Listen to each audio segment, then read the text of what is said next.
Que a paz seja contigo. Sou o professor Rogério de Souza, junto com o Instituto Supera, matéria de introdução à bibliologia. Vamos aqui para dar continuidade ao nosso estudo, fazer o compartilhamento de tela, lembrando que nós estamos utilizando o livro do Dr. John Stott. Entenda a Bíblia, não o livro dele inteiro, tá bem? Mas uma parte do seu livro.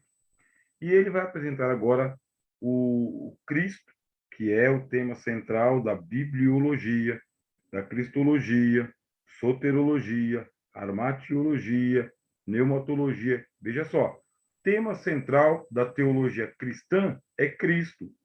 Não há sentido nós falarmos de bibliologia sem falarmos de Cristo. Isso nós devemos aprender com o Dr. Stott e levar isso aí para toda a nossa formação. Agora vamos falar de Cristo nas Escrituras, porque a terceira divisão do Antigo Testamento eram os escritos ou as Escrituras, algumas vezes chamadas de Salmos, porque o Saltério, nosso livro de Salmos, era o principal livro dessa divisão. Nós chamamos de livros poéticos. No cânon do Antigo Testamento dos judeus, é chamado de escritos. Diversos salmos são aplicados a Jesus em o Novo Testamento. Salmos que fazem referência à sua divindade, humanidade, sofrimentos e exaltação. É algo impressionante. Jesus, ele é apresentado poeticamente, porque a linguagem poética, também chamada de linguagem de sabedoria ou linguagem sapiencial, é uma linguagem abundante em figuras de linguagem. A poesia, ela é um estilo de literatura que usa muito a metáfora, parábolas, comparações, ou, como a gente costuma estudar em gramática, estilística. É Cristo sendo apresentado de uma maneira lapidada, bela. E nós vamos encontrar aqui as revelações da divindade do Senhor Jesus. Lembra-se que o Senhor Jesus citou os Salmos?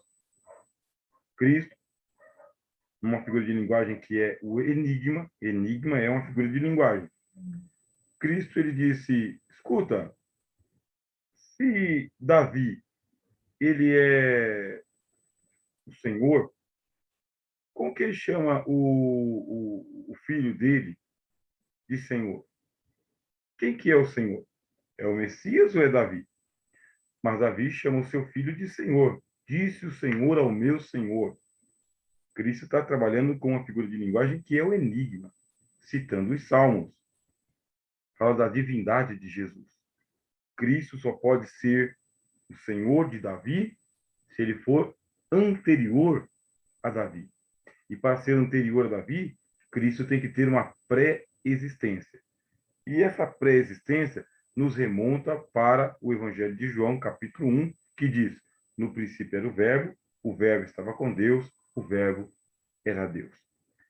Agora, quando você vai para os Salmos, existe a citação dizendo: decretarei, tá bem? Eu proferirei, eu falarei o decreto.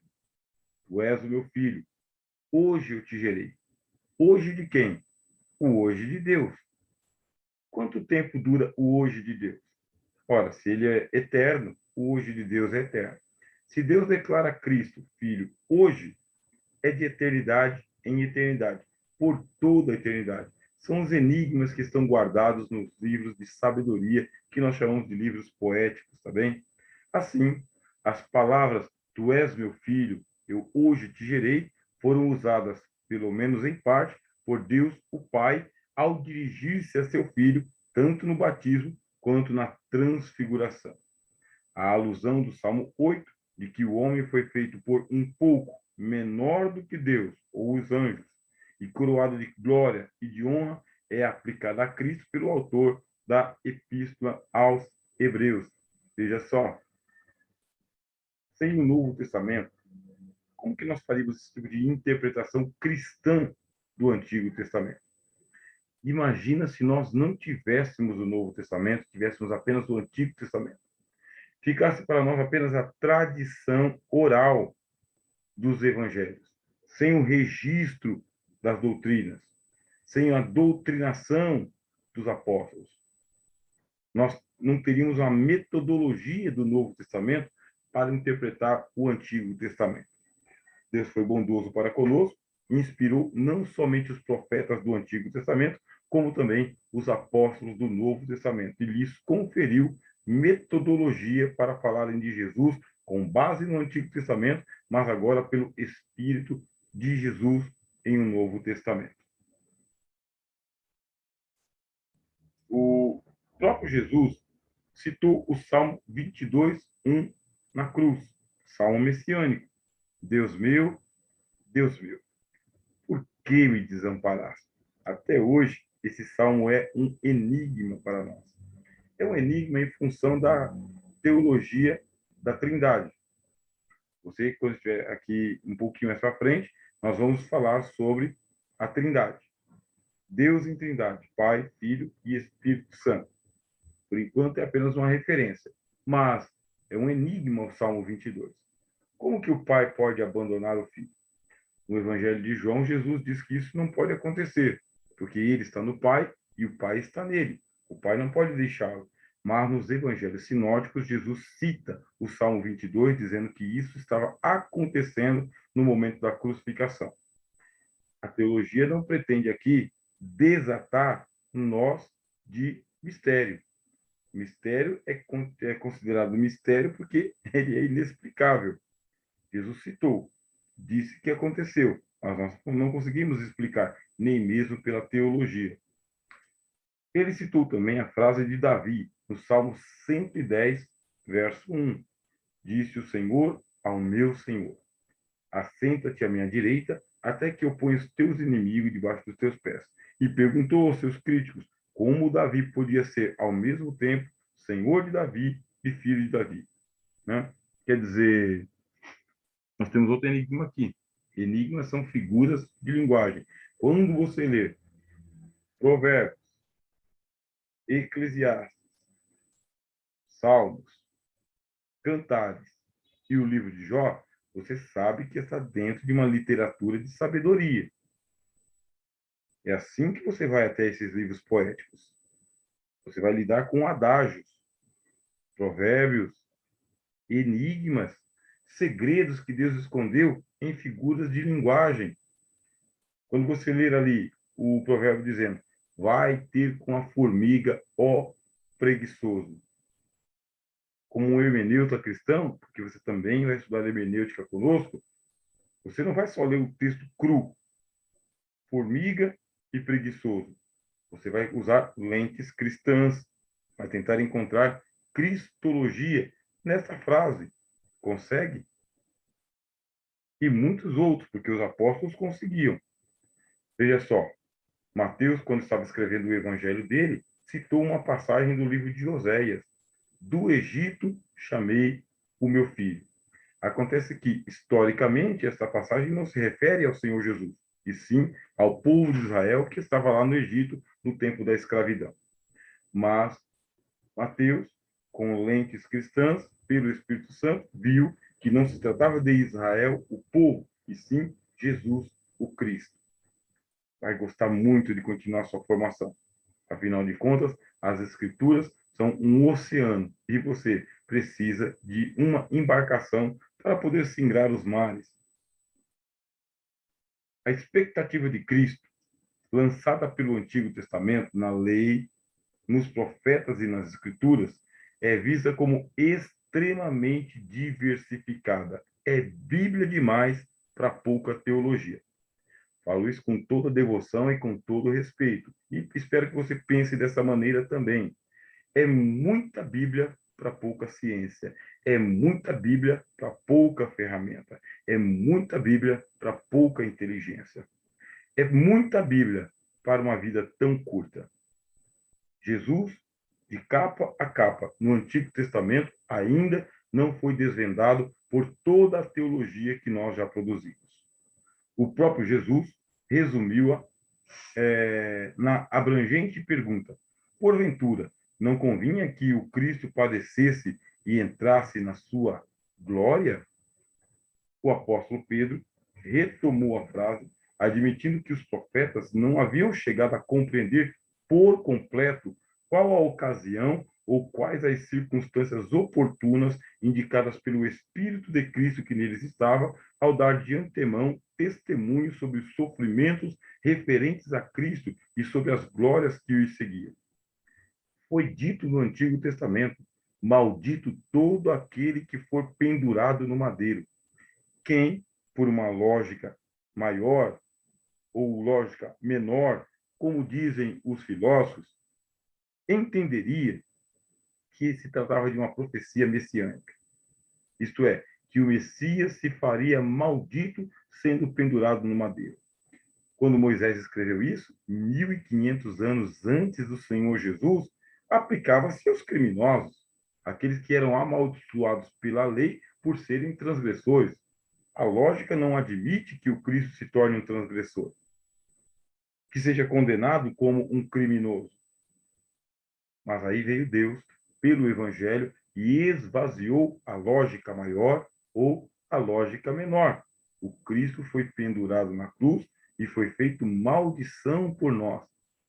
Mudou a metodologia? Será que ninguém percebeu isso no Antigo Testamento? Que a expiação dos nossos pecados deveria acontecer por um sacrifício do Messias? Os profetas indagavam: não é possível, porque Deus revelou a eles: o Cristo há de padecer, o Cristo há de ser rejeitado pela sua nação, pela sua geração. O Filho do Homem será cortado da terra dos viventes. E isto inculcava aos profetas. Ainda assim, eles perguntavam: quando que isso vai acontecer? É para os nossos dias ou é mais para frente?